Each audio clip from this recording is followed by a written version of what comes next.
Hello everyone. I've got some food. I'm eating some gondolas. Gondolas. If you don't know what a gondola is, it's just it's a sandwich with salami, ham, cheese, lettuce on a foot-long piece of bread. It's so good. So good. You can get just the bread itself. Oh, that's delicious too. None of that matters though, because we're on episode 15 of Caesar's Pontic War. I believe it's Zela and Veni, Vidi. Okay. What are we talking about here?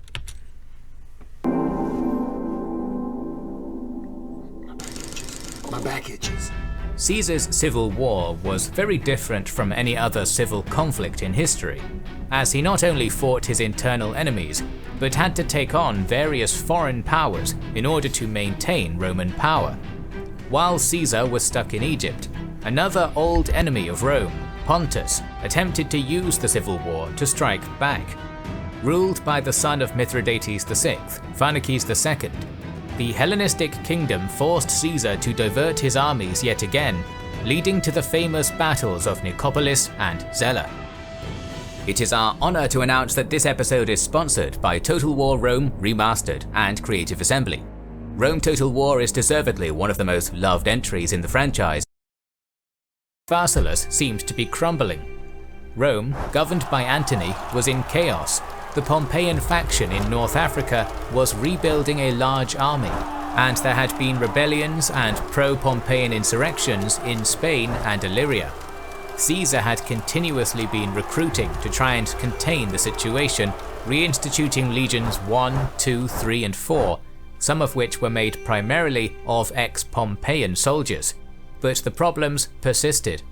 One of the most pressing of these problems was in Asia Minor. Son of the infamous enemy of Rome, Mithridates VI, the king of Bosphorus, Pharnaces II, was eager to return Pontus under his control, and he had seized upon the opportunity presented by the civil war and attacked a number of Rome's allies in the area. Caesar's victory could not be so quickly tarnished by a foreign king. Pharnaces had to be dealt with. With Caesar trapped in Alexandria, the responsibility fell to his longtime ally, Gnaeus Domitius Calvinus. I love the names. Domitius had distinguished himself in Caesar's Greek campaign, keeping Scipio's army pinned and commanding Caesar's center at Pharsalus. In recognition of this service, he had been appointed governor of the Roman province of Asia. Soon after his appointment, Pharnaces had gone on the warpath, invading Lesser Armenia and Cappadocia, lands that belonged to the allied Roman kings Deiotarus and Ariobarzanes, respectively.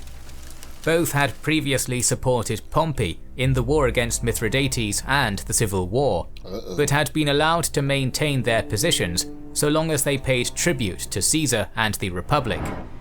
In late 48 BC, Deiotarus came to Domitius requesting Rome's assistance, arguing that he would not be able to pay his tribute if Pharnaces was victorious. Domitius immediately sent a delegation to the king of Bosphorus, demanding that he stop his attack and withdraw. To reinforce this demand, Domitius also began raising an army. He had originally been assigned 3 legions by Caesar, the 35th, 36th and 37th, formed from some of Pompey's men after Pharsalus, but 2 of these legions had already been dispatched to reinforce Caesar, leaving just the 36th in Asia. To increase his numbers, Domitius hastily levied a legion from Pontus. Deiotarus, who had adopted the Roman military style, training his men in the legionary tradition, supplied 2 more legions of his own, plus 100 cavalry, with Ariobarzanes contributing a further 10,000 infantry and 100 cavalry. In total, Domitius's army numbered around 30,000 infantry and 1,000 cavalry. All now marched to Pontus to put pressure on Pharnaces. Pharnaces soon replied to Domitius's message, stating that he had withdrawn from Cappadocia but had taken Lesser Armenia for himself, claiming it as his right through his father's conquests, offering to wait until Caesar arrived to mediate the matter. In reality, Pharnaces had only abandoned Cappadocia because it was too distant from his homeland to be practically defended, while Lesser Armenia was next to his own kingdom. Pharnaces had heard that Domitius had sent 2 of his 3 legions to Caesar, and was confident that the Roman general would not have the quality or quantity of army needed to stop him. Pharnaces' confidence was well-founded. His army was well-trained and experienced, being veterans of over 20 battles. Furthermore, though the exact size of his army is unknown, modern estimates put it at around 20,000, and he certainly had a huge cavalry advantage over Domitius.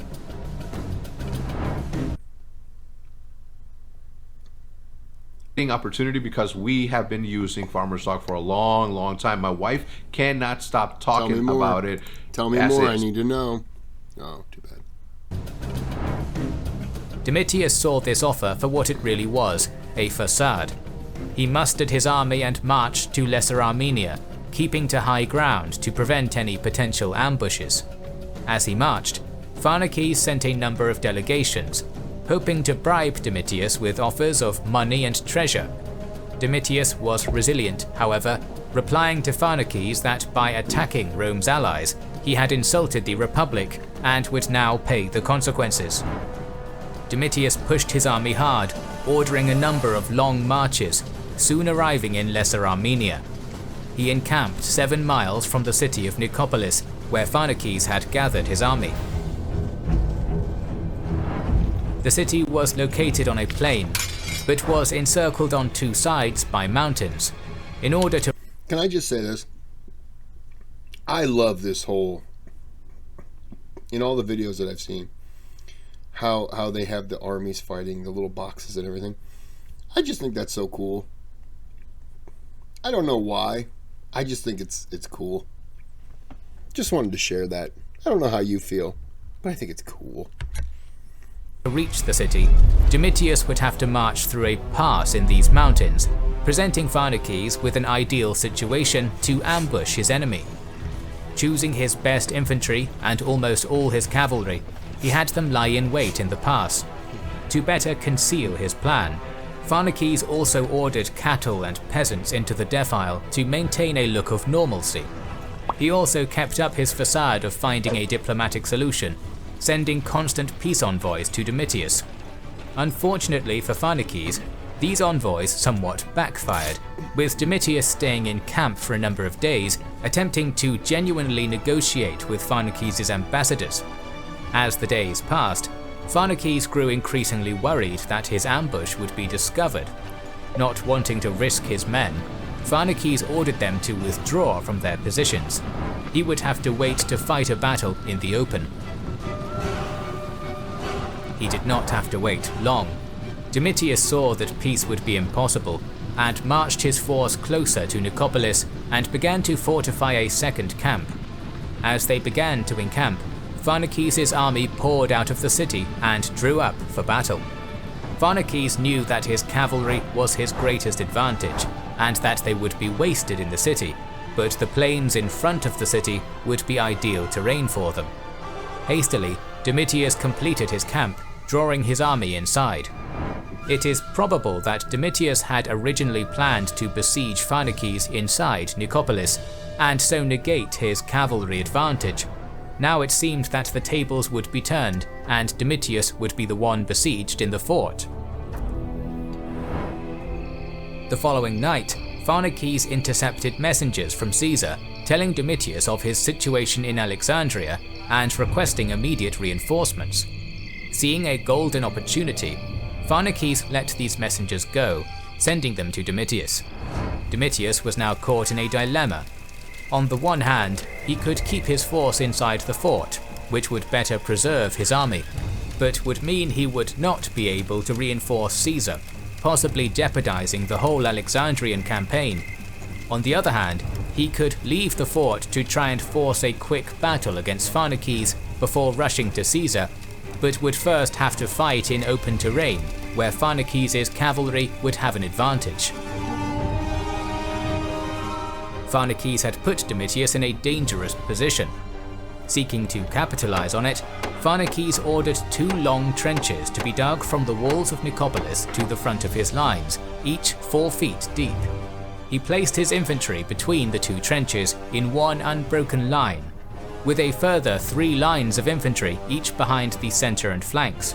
His cavalry was put on the extreme flank outside of the trenches.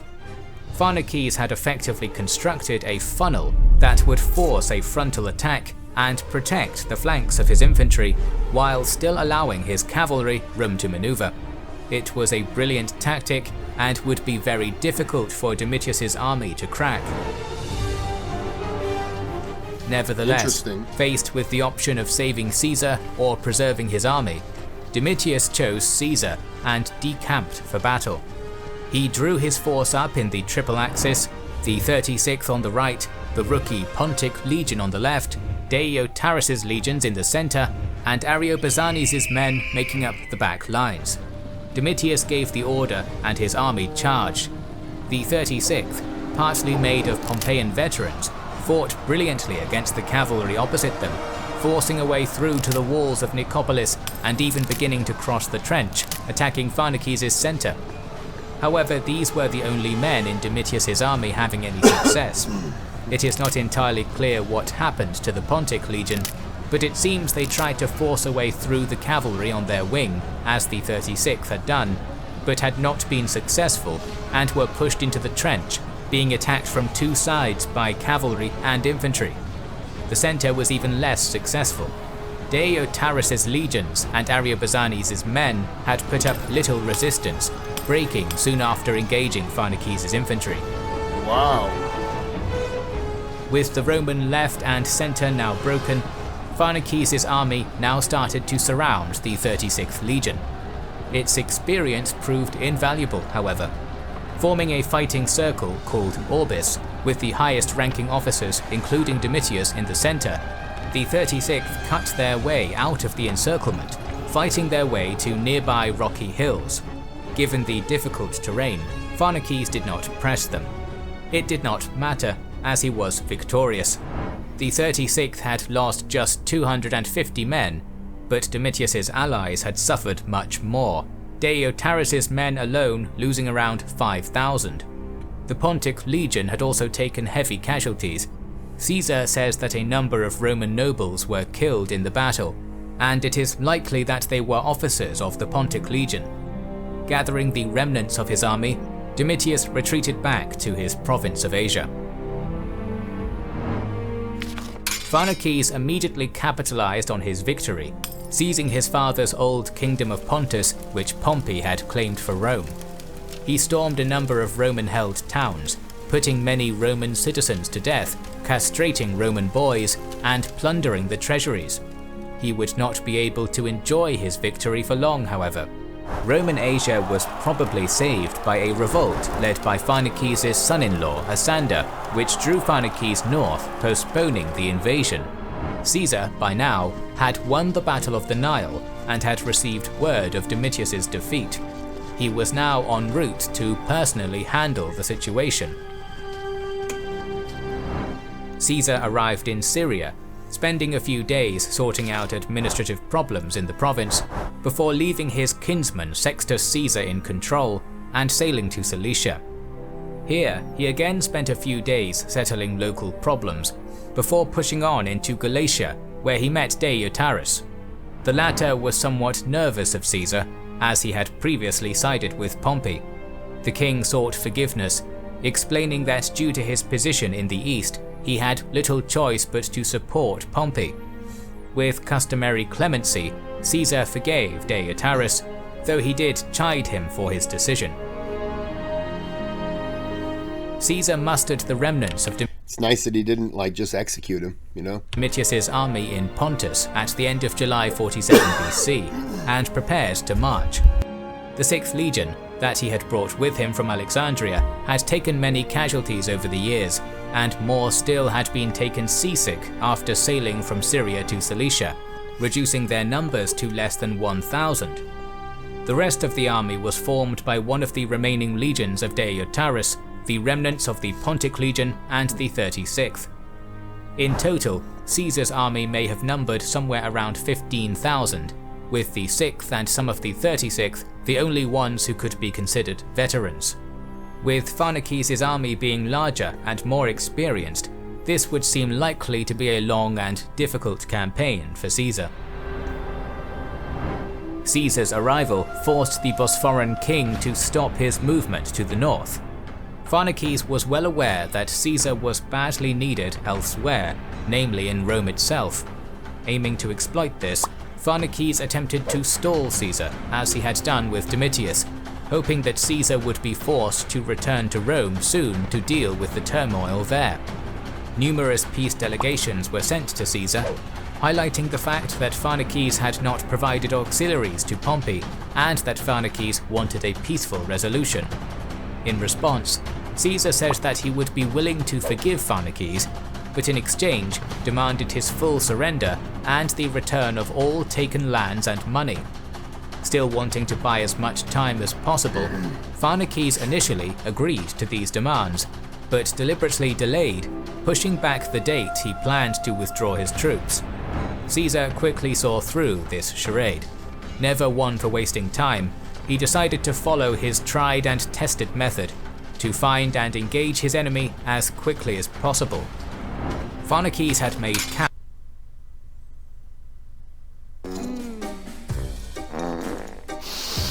Wow.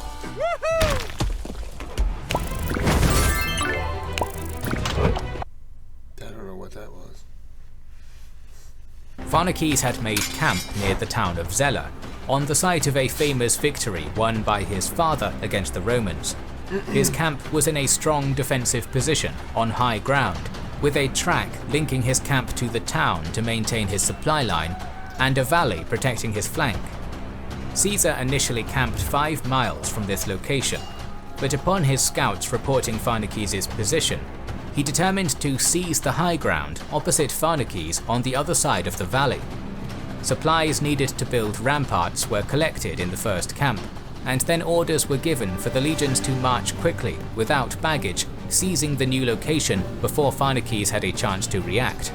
The supplies were then brought up from the first camp, and the legions began work on constructing ramparts along the high ground.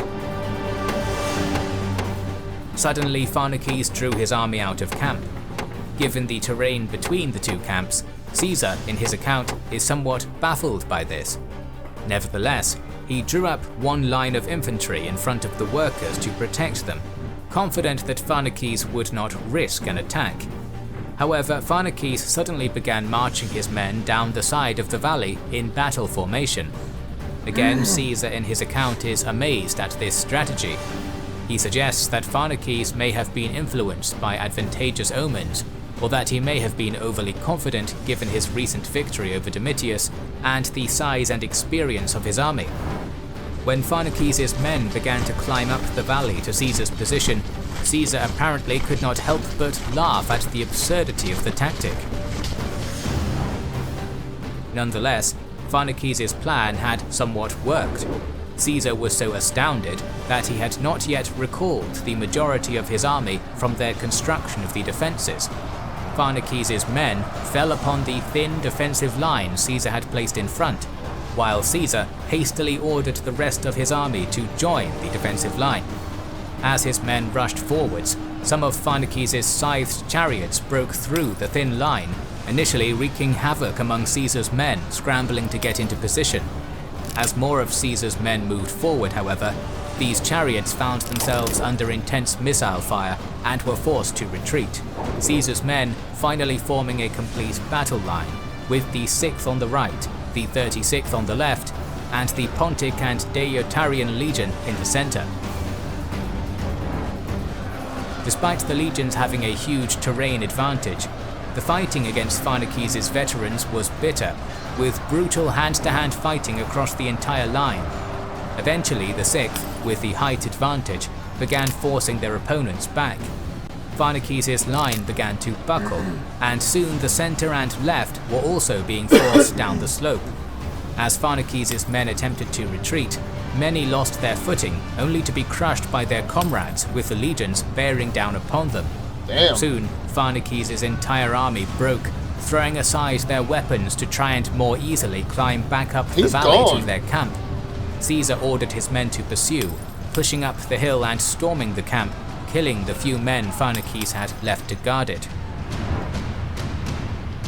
Almost all of Pharnaces' army had been killed or captured, though the king himself had managed to escape. Caesar had only taken light casualties. The campaign initially seemed that it could take months and numerous battles to complete.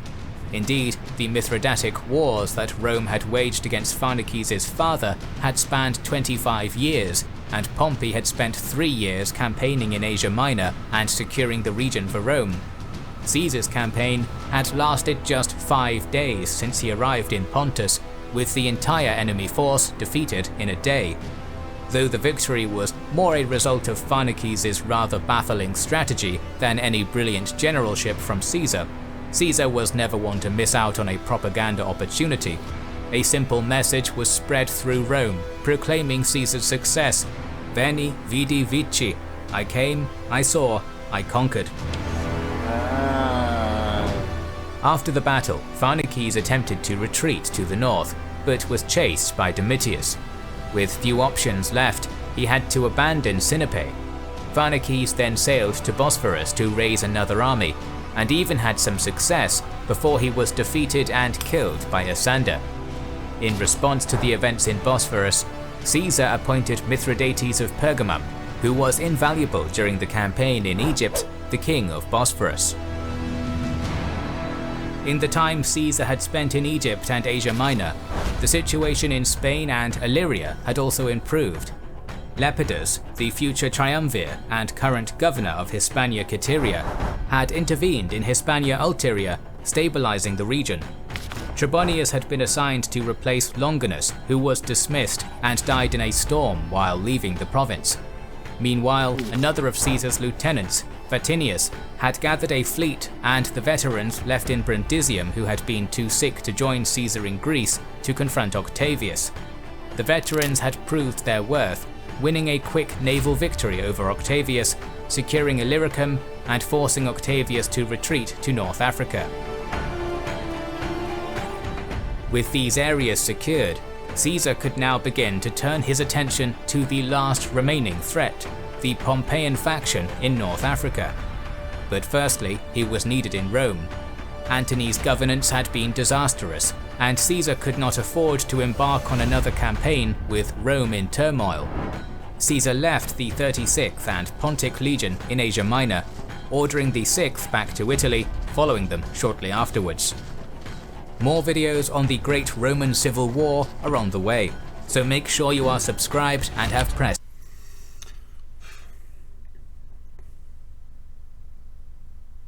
So much fighting. Alright. I hope you enjoyed that. That's good. I'm going to end it here, though. Clearly. Ooh. I'm going to end it here, and I'm going to go get a Tums, because I can already feel the heartburn. So, have a good day, have a good night.